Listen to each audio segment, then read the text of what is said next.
Hello, it's Richard Pears from Finextra TV, and I'm delighted to be joined today from California, Mathew, who's with SASB, and Campbell, Pryde, who's with XBRL.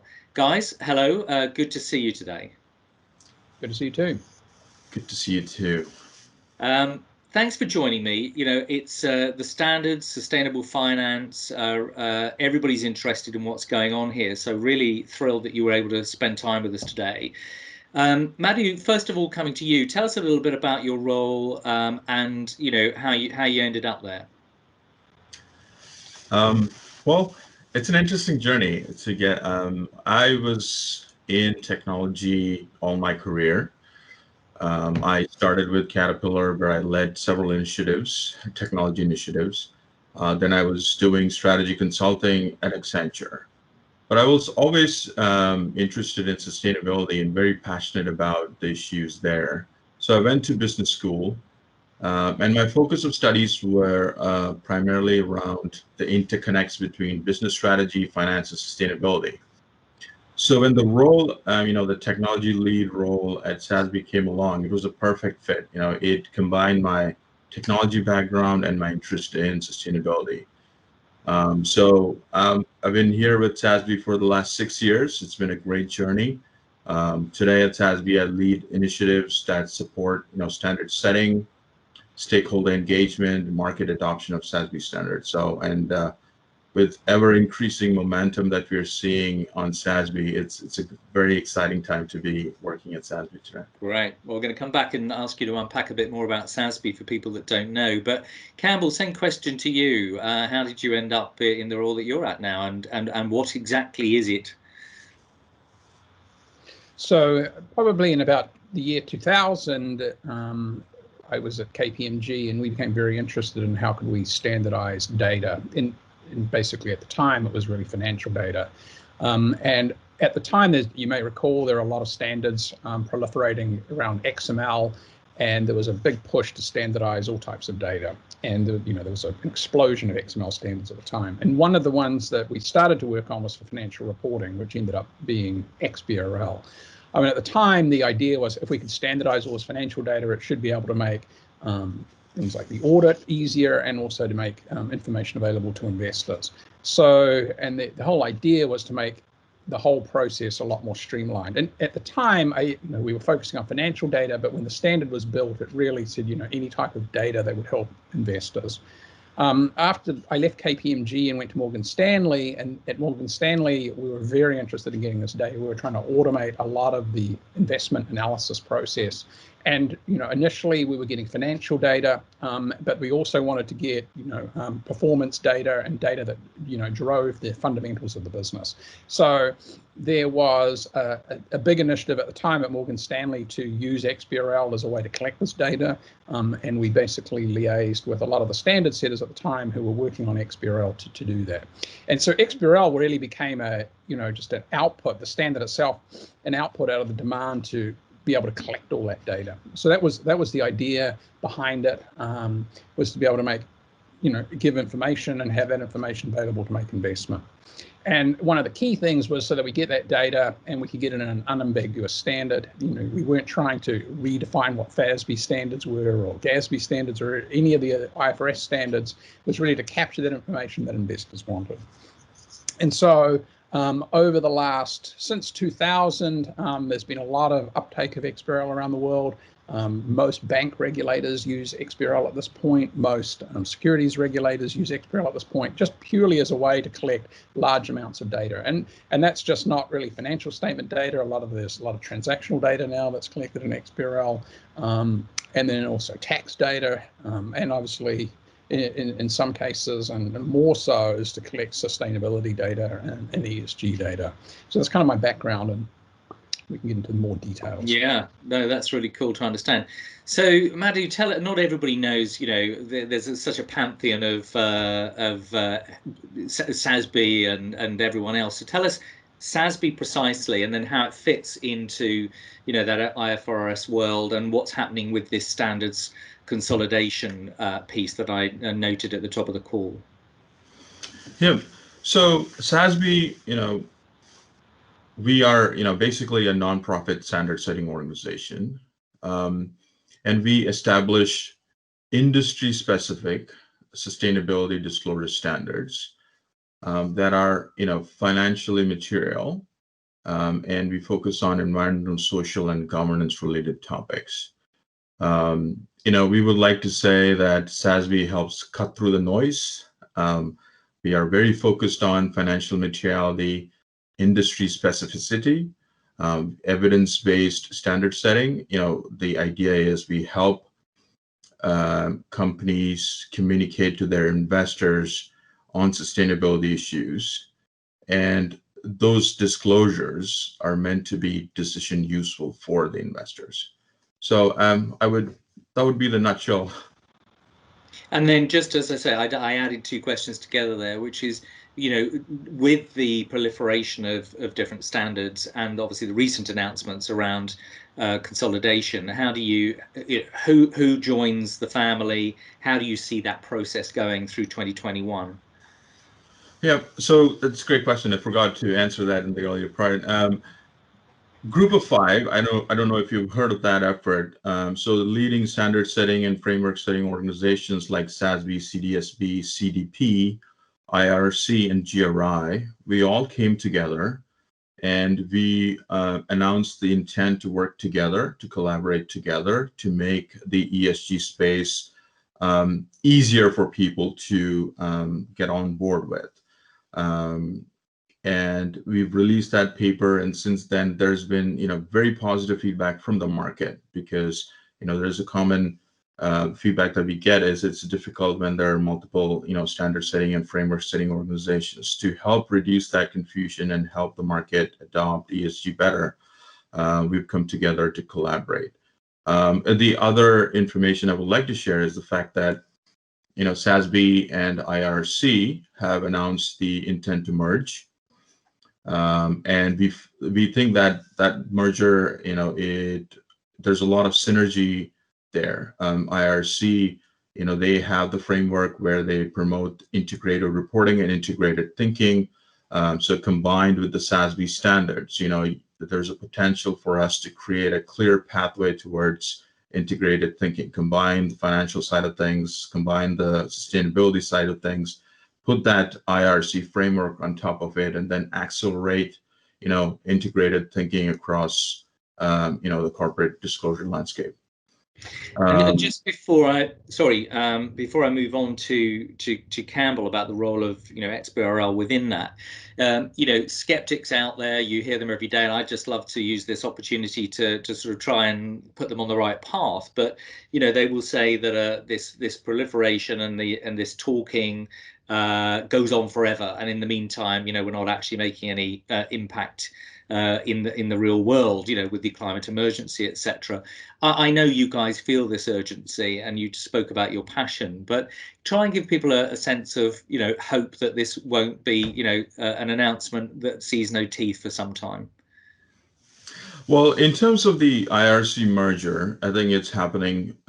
We are in the planning stages right now, so we have intent to put together the combined organization pretty soon, rapidly here this year in 2021. In terms of the Group of Five, we've already published a paper in December where we talk about how these standards and frameworks can be used in a combined way to address climate change. So we are already seeing on the ground outputs coming out of this effort. So it's not just talk, it's actually a lot of work and collaboration happening. And you're right, there's absolute urgency and emergency when it comes to climate change, and we realize that, and we are moving as quickly as possible.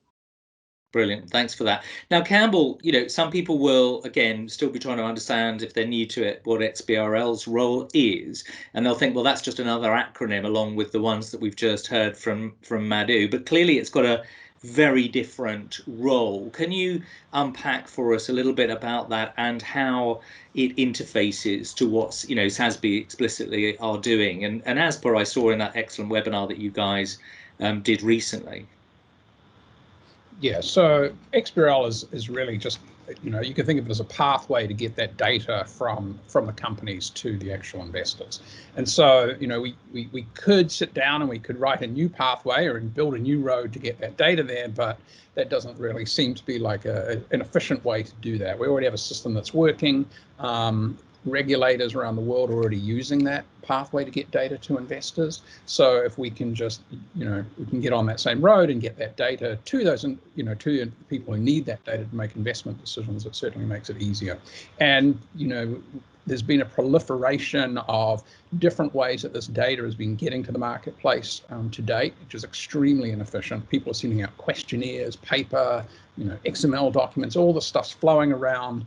And so the market is very, very splintered. The information's not consistent. And there's obviously problems in the standards, but there's also problems in the way that information is being transported. And so it becomes very expensive and costly to collect that information, creates a tremendous strain on companies because they've got to report in multiple different formats. So, that's clearly a problem for the marketplace. The market we've seen wants this data, and at the moment there's no real standardization around it. Not the standards themselves, but the way that the data is actually being reported. So obviously the SASB initiative and the standards initiative is important, is to obviously standardize the data, but we also want to make sure that we standardize the pathway in which that data gets to investors and eliminate that cost too. Fantastic, and that's a really good clarification. So if you're a corporate and you're using XBRL, and your alliance with SASB, means that there's additional data that's going to be required as a result of SASB, then I assume simply the XBRL process just with proper review and notification actually takes that into account into your transport mechanism, to use your language.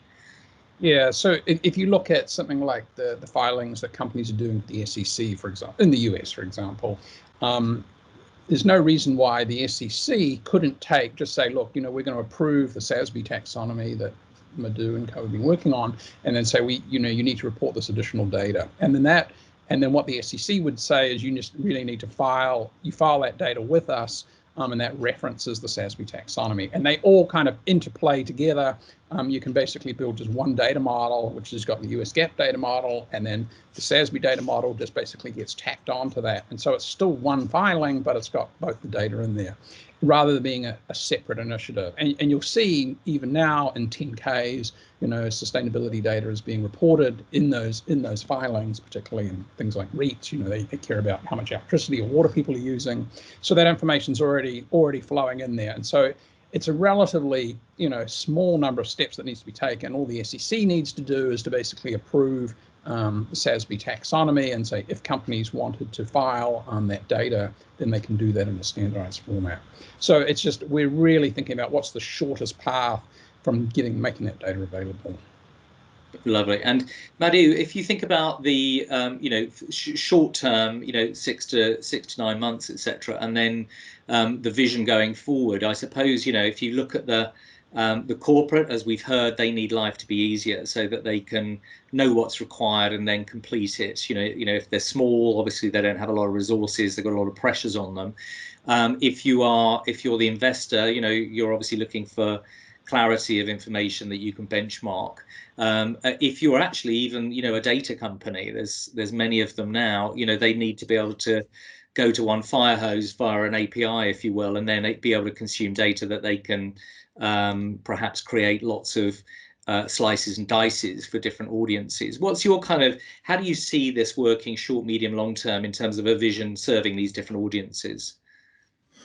Yep, great question. So let me give you the short-term perspective. So right now, as you know, we are working very closely with Campbell and the team at XBRL US to go through the review and approval process, making sure that taxonomy is built in a very good structured way. Once that is done, we hope to release that to the public for a comment period. And during this time, what we want to do is engage with the corporate filing software providers, as well as the data consumers on the investor side, the data aggregators. We want to establish a healthy public comment period, gather the market feedback, make sure what we're producing and putting out there for the market meets all their needs. So that's very important for us. Once we have all that incorporated, our hope is that software providers will integrate our taxonomy into their platforms. And once they do that, the filing companies will find it very easy to report. Like Campbell just said, they're already doing it for financials. So it's just an additional data stream. The numbers are in their report. They just right click and tag it. And then they can push that information out to their existing channels. So that is what we are thinking in terms of that short range, medium to short range. We want this out there. We want this adopted, integrated into existing processes, and then move the market forward. In the long term, the vision is obviously wider adoption. We are hoping that more and more regulatory jurisdictions across the globe will adopt this, so that there's wider global use of this. So investors can pretty much gather information for companies across the globe very easily. Once data is in a structured way, data aggregation and data consumption becomes like Campbell said, timely, accurate, and very, very fast. So that's the global long-term vision that I have for this. It's a transport mechanism. The more efficient we can make the information supply chain, the better it is. Yeah, absolutely. And Campbell, tell me, there's a lot of new alternative forms of data which are always emerging. So we're going to be getting, more satellite data streaming in. People are going to start, there's a lot of focus around things like biodiversity, etc. So as alternatives arrive, what's XBRL's position on that? Is it we're focused on this and we'll keep it predictable, within certain boundaries for a certain time and let others be the alternative suppliers, or do you embrace these new pieces as they come along very rapidly? Yeah, so any other data that's considered necessary, then that would be incorporated in the standard. And just to give you an idea, one of the underlying principles in the design of XBRL is to facilitate change. And this is a problem we ran into very early. It's like, well, these accounting standards are changing all the time. So the way that it's incorporated is it makes it very simple to change the reporting standard. And with some traditional reporting mechanism, that's been very hard. So you'll see, particularly in government where they're collected data, the same data is collected, and then it just becomes, the system's very rigid and it can't change. And so what ends up happening, can you send this data in a spreadsheet, and then the whole efficiency play falls apart. So just to give you an idea on this, so in XBRL, there's like 6,000 public companies report every year. There's a new taxonomy is released every year. So every public company is reporting under a new schema every 12 months, pretty much. So but that's really easy for them to do. They can switch in an hour or so. So if there's additional data that needs to be collected, then that can be incorporated into the XBRL schema or taxonomy and be made available. So we would, and we know that over time, the ESG data that people are going to want is going to change very, very rapidly, as there are things that have certain complications or implications to the environment. The data that's going to be reported, we would expect to change all the time. So I think it's an important thing to consider, and any way that this data is going to be collected, that's a key design thing that needs to be taken into account, that rapid amount of change. Yeah, that's good to hear, and I think reassuring for people. And if you look at the way this sort of market's going, there's so much, particularly I think with the Biden inauguration yesterday, everybody's talking about the weight and the gravity that's going to bring. You've got COP26 in Glasgow at the end of the year. We've got the climate emergency, etc. There's a real sense that this year, is going to be a big year. Do you see this in your sort of, not just the conversations and the PR, but the metrics that you measure in terms of adoption and usage, Madhu? Yeah. So in terms of usage and adoption, I can definitely share some numbers. I mean, the momentum is definitely there. So on the demand side, we are very fortunate to have support of some of the largest asset managers and asset owners. We today have about 175 firms with a total of 58 trillion assets under management, are either licensing or using our standards. So there is that tremendous demand that we're seeing. It's 5x growth from 2017. So it is tremendous. Now, on the supply side, companies are also starting to report.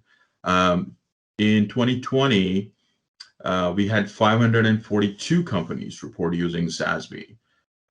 So again, tremendous momentum. That again is a 5x compared to 2019.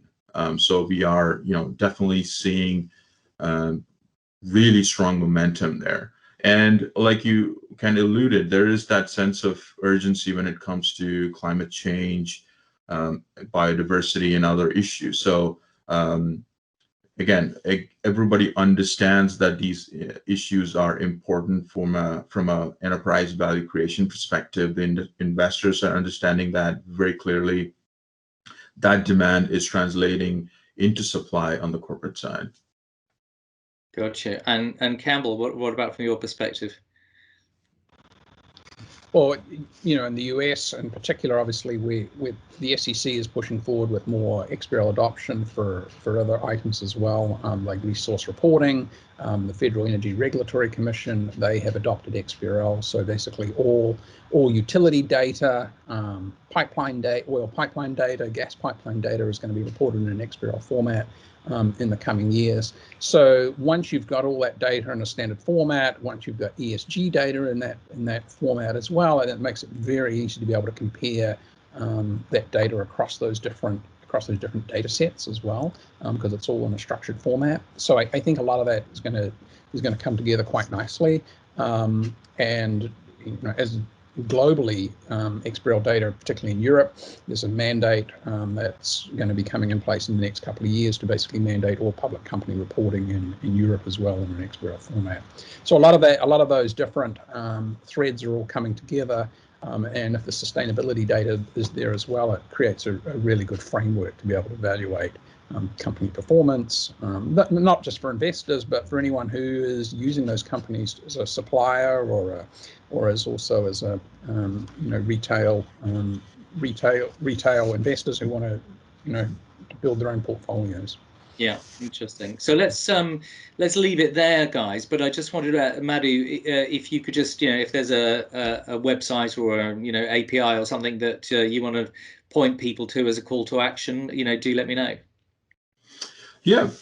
So we keep our website, sasb.org, updated with the latest in terms of what we're doing with structured reporting in XBRL. If people are interested in watching the webinar that we did in December about our efforts there, that's available there as well. And shortly, in the coming weeks, we'll hope to release the first version of our XBRL taxonomy to the public, and I'm hoping that the public and the market engage and provide us thoughtful feedback so that we can make it better. Very good. Campbell?